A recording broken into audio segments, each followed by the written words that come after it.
ಹೆಂಡತಿಯ ಮಾತನ್ನು ಕೇಳಿದ ಆಲೇಗೌಡನಿಗೆ ಹೊಲದಲ್ಲಿ ಮಂಚಿಗೆ ಹಾಕಿಸುವುದು ಸೂಕ್ತವೆಂದು ಅನಿಸಿತು. ತಕ್ಷಣವೇ ಅವರ ಗಿಡದ ಇರುವ ಹೊಲಕ್ಕೆ ಮಂಚಿಗೆ ಹಾಕಿಸಿದ್ದಾನೆ. ಪ್ರತಿದಿನ ಅವರ ಗಿಡ ಕಾಯುವ ಕೆಲಸ ಜಾಣೆ ದೊಡ್ಡಕ್ಕನಿಗೆ ಕುಸಿತವಿದೆ. ಸಿರಾದ ರಾಜ ರಂಗಣ್ಣನಿಗೆ 9 ಜನ ಸೂಳಿಯರು, 7 ಜನ ಹೆಂಡತಿಯರು ಇದ್ದರೂ ಜಾಣೆ ದೊಡ್ಡಕ್ಕನ ಮೇಲಿನ ಪ್ರೀತಿ ಮಾತ್ರ ಕಡಿಮೆಯಾಗಲಿಲ್ಲ. ಅದಕ್ಕಾಗಿ ಕಳ್ಯಾರಹಳ್ಳಿಯಲ್ಲಿ ಒಬ್ಬ ಗುಪ್ತಚಾರಕನನ್ನು ನೇಮಕ ಮಾಡಿದ್ದ.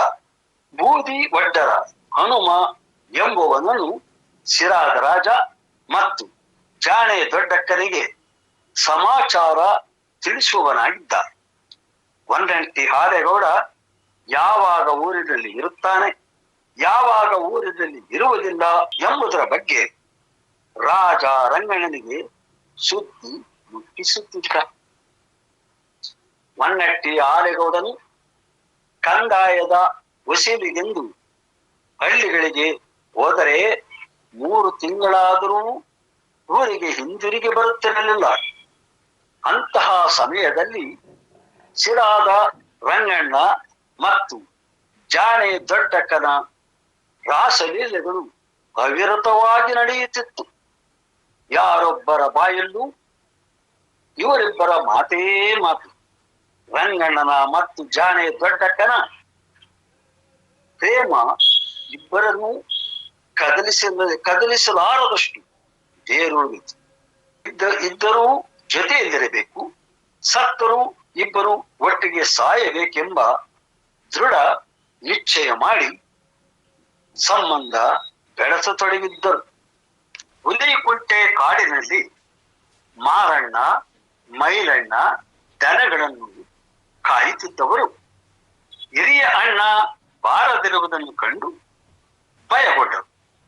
ನಮ್ಮ ಅಣ್ಣ ನಮ್ಮನ್ನು ಮತ್ತು ದನಗಳನ್ನು ಬಿಟ್ಟು ಇರುವವನಲ್ಲ, ಏಕೋ ಕಾಣಿಸಲಿಲ್ಲವೆಂದು ಕೊರಗಿದರು. ತಾಯಿಯಾದ ಚಿನ್ನಮ್ಮನ ಬಳಿಗೆ ಬಂದು ಕೇಳಿದರು. ತಾಯಿ, ಅಣ್ಣನಿಲ್ಲಮ್ಮ ಎಂದರು. ಮಾರಣ್ಣ, ಮೈಲಣ್ಣ, ನಿಮ್ಮ ಅಣ್ಣ ಊಟ ಮಾಡಿಕೊಂಡು ಹೋದವನು ಇನ್ನೂ ಬರಲಿಲ್ಲವೆಂದು ಹೇಳಿದರು. ಗಾಬರಿಗೊಂಡ ಮಾರಣ್ಣ, ಮೈಲಣ್ಣ ಹಾಗೂ ತಾಯಿ ಚಿನ್ನಮ್ಮ ಜೊತೆಗೂಡಿ ಹುಡುಕುತ್ತಾ ಕಳ್ಯಾರಹಳ್ಳಿಯ ಆಲರಸಿ ನೆತ್ತಿಯ ಮೇಲಿರುವ ಆಲದ ಮರದ ಕೆಳಗಿರುವ ಹುತ್ತ ನೋಡಿದರು. ಹುತ್ತದ ಬಳಿ ಬಂದು ಸುತ್ತಮುತ್ತ ನೋಡಿ ಅಣ್ಣ ಎಂದು ಕೂಗಾಡಿದರು. ಚಿನ್ನಮ್ಮ ತನ್ನ ಮಗನನ್ನು, ಈರಯ್ಯ ಜುಂಜಪ್ಪ, ಎಲ್ಲಿ ಇದ್ದೀಯಪ್ಪ, ಬಾರೋ ಎಂದು ಕೂಗಿದಳು.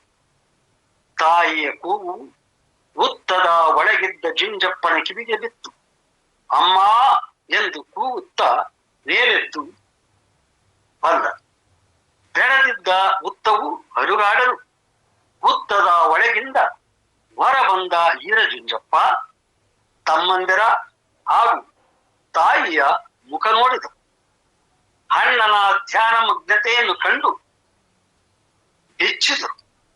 ಬೆಚ್ಚಿದ ತಮ್ಮರನ್ನು ತೆಟ್ಟಿಸುತ್ತ, ತಮ್ಮಂದಿರ, ನಮ್ಮನ್ನು ಸಾಕಿ ಸಲಹಿದ ಹೊನ್ನಟ್ಟಿ ಹಾಲೇಗೌಡರು ಊರಿನಲ್ಲಿ ಇದ್ದಾರೆಯೇ ಎಂದು ಕೇಳಿದ.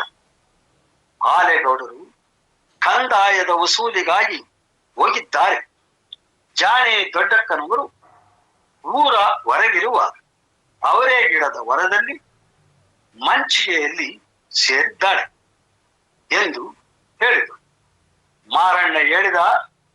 ಎಲ್ಲರೂ ಕೂಡಿ ಹುಲಿಕುಂಟೆಯ ಕೆರೆಯ ಅಂಗಳಕ್ಕೆ ಹೋದರು. ಈರಜುಂಜಪ್ಪ ಮಾರಣ್ಣ ಮೈಲಣ್ಣನನ್ನು ಬಳಿಗೆ ಕರೆದು, ನನಗೆ ಬಾಯಿ ಕೆಟ್ಟಿದೆ, ಅವರೇಕಾಳು ಸಾರು ಮಾಡಿ ತಿನ್ನಬೇಕೆಂದೆನಿಸಿದೆ. ಜಾಣೆ ದೊಡ್ಡಕ್ಕನನ್ನು ಕೇಳಿ ಅವರೇಕಾಯಿಗಳನ್ನು ಕೊಯ್ದುಕೊಂಡು ಬಾ ಎಂದು ಹೇಳಿದ್ದಾನೆ. ಅಣ್ಣನ ಆಜ್ಞೆಯಂತೆ ಮಾರಣ್ಣ ಹೊನ್ನಟ್ಟಿ ಆಲೇಗೌಡನ ಅವರೇ ಗಿಡ ಇರುವ ಹೊಲಕ್ಕೆ ಬಂದಿದ್ದಾನೆ. ಮಂಚಿಗೆಯ ಮೇಲೆ ಕುಳಿತಿದ್ದ ಜಾಣೆಯ ದೊಡ್ಡಕ್ಕನ ಬಳಿ ಬಂದು, ದೊಡ್ಡಮ್ಮ, ನಮ್ಮ ಹಿರಿಯ ಅಣ್ಣನಿಗೆ ಬಾಯಿ ಬತೆಕೆಟ್ಟಿದೆಯಂತೆ, ಅವರೇ ಕಾಳಿನ ಸಾರು ಮಾಡಿ ಊಟ ಮಾಡಬೇಕೆಂದಿದ್ದಾನೆ. ನೀವು ಅವರೆಕಾಯಿ ಕೊಟ್ಟರೆ ಹಾವಿನ ಗೂಡಲ್ಲಿ ಹಸಿವಿನ ಹಾಲು ಕರೆದು ಹಾಲು ಸೊಡಗೆ ಮಾಡಿ ಊಟ ಮಾಡುತ್ತಾರೆ ಎಂದು ತಿಳಿಸಿ ಹೇಳಿದ. ಹಣದ ಅಹಂಭಾವದಿಂದ ಶಿರಾದ ದೊರೆ ರಂಗಣ್ಣನ ಬಲದಿಂದ ಜಾಣೆ ದೊಡ್ಡಕ್ಕ ದುರಹಂಕಾರದ ಮಾತುಗಳನ್ನು ಆಡುತ್ತಿದ್ದಾಳೆ. ಸಾಕು ಮಕ್ಕಳೆಂಬ ಮಮತೆಯಿಂದಲೂ ದೂರಾಗಿದ್ದಾರೆ. ದೂರವಾದ ಚಿನ್ನಮ್ಮ ಜಾಣೆ ದೊಡ್ಡಕ್ಕನು ಗೊಲ್ಲರ ಜುಂಜಪ್ಪ ಅವರೆಕಾಯಿಗೆ ಕಳುಹಿಸಿದ್ದಾರೆ. ಅವರೆಕಾಯಿಯನ್ನು ದಾಸೈಗೆ ಕೊಟ್ಟಿಲ್ಲ, ಜಂಗಮ್ಮರಿಗೆ ಕೊಟ್ಟಿಲ್ಲ, ಮೂಡಲಗಿರಿ ತಿಮ್ಮಪ್ಪನಿಗೆ ಮೀಸಲು ಕೊಟ್ಟಿಲ್ಲ. ಶಿರಾದ ರಂಗಣ್ಣನಿಗೆ ಅವರೆಕಾಯಿ ಕಳಿಸಿಲ್ಲ. ಗೊಲ್ಲರ ಜುಂಜಪ್ಪನಿಗೆ ಮೊದಲು ಮೀಸಲಾಗಿ ಅವರೆಕಾಯಿ ಕೊಡಲಿಕ್ಕಾಗಲ್ಲ. ಕಾಡು ಗೊಲ್ಲನಿಗೆ ಮೊದಲೇ ಕೊಡಬೇಕೆನ್ನುವ ಸಂಪ್ರದಾಯವೂ ಇಲ್ಲ. ಹೋಗಲೇ ದಕ್ಕಡಿ ಮಕ್ಕಳಿರ ಎಂದು ಹೀಯಾಡಿಸಿದರು. ಅವರೆಕಾಯಿ ಕೊಡಲಿಲ್ಲವೆಂದು ಹಿಂದಕ್ಕೆ ಕಳುಹಿಸಿದ್ದಾಳೆ. ಜಾಣೆ ದೊಡ್ಡಕ್ಕ ಮಾತನ್ನು ಕೇಳಿದ ಮಾರಣ್ಣ ಮೈರಣ್ಣ ಹಿರಿಯಣ್ಣ ಜುಂಜಪ್ಪನ ಬಳಿಗೆ ಹೋಗಿ, ಅಣ್ಣ, ಜಾಣೆ ದೊಡ್ಡಕ್ಕನಿಗೆ ಅಹಂಕಾರ ಬೆಳೆದಿದೆ. ಅವರೆಕಾಯಿಗಳನ್ನು ದಾಸೈಗೆ ಕೊಟ್ಟಿಲ್ಲ, ಜನ್ಮೈಗೆ ಕೊಟ್ಟಿಲ್ಲ, ಮೂಡಲಗಿರಿಯ ತಿಮ್ಮಪ್ಪನ ಭವನಾಸಿಗೂ ಕಳಿಸಿಲ್ಲ. ಶಿರಾದ ರಂಗಣ್ಣನಿಗೆ ಮೊದಲಾಗಿ ಕಳಿಸಿಲ್ಲ. ಕಾಡುಗಲ್ಲರ ಜುಂಜಪ್ಪನಿಗೆ ಮೊದಲೇ ಕೊಡಲಿಕ್ಕಾಗಲ್ಲ, ಹೋಗಿ ಎಂದು ಬೆದರಿಸಿದರು. ಮೋದಿಸಿಬಿಟ್ಟರು ಎಂದು ಹೇಳಿದರು ಎಂದು ತನ್ನ ಅಣ್ಣನಿಗೆ ವರದಿ ಕೊಟ್ಟರು. ಈರ ಜುಂಜಪ್ಪ ತಮ್ಮಂದರ ಮಾತು ಕೇಳಿ ಪೆಚ್ಚಾಗಿ ನಿಂತ. ಸಾಕು ತಾಯಿ ದೊಡ್ಡಮ್ಮನಿಗೆ ನಮ್ಮನ್ನು ಧಿಕ್ಕರಿಸುವಷ್ಟು ಸೊಕ್ಕು ಬಂದಿದೆ, ಮಾತನಾಡುವ ಸೊಕ್ಕಾಯಿತೆ ಎಂದು ಮನದಲ್ಲಿ ಯೋಚಿಸಿ ತಮ್ಮಂದಿರನ್ನು ಪುನಃ ಅವರೆಕಾಯಿಗಾಗಿ ಜಾಣೆ ದೊಡ್ಡಕ್ಕನ ಬಳಿಗೆ ಕಳುಹಿಸಿದ.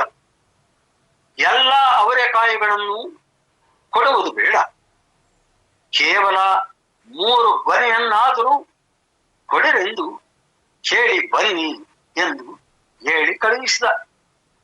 ಅಣ್ಣನ ಮಾತಿನಂತೆಯೇ ತಮ್ಮಂದಿರಾದ ಮಾರಣ್ಣ ಮೈಲಣ್ಣ ಜಾಣೆ ದೊಡ್ಡಕ್ಕನ ಬಳಿ ಬಂದು 3 ಗೊನೆಯನ್ನಾದರೂ ನಮ್ಮ ಅಣ್ಣನಿಗೆ ಕೊಡಬೇಕೆಂದು ಕೇಳಲು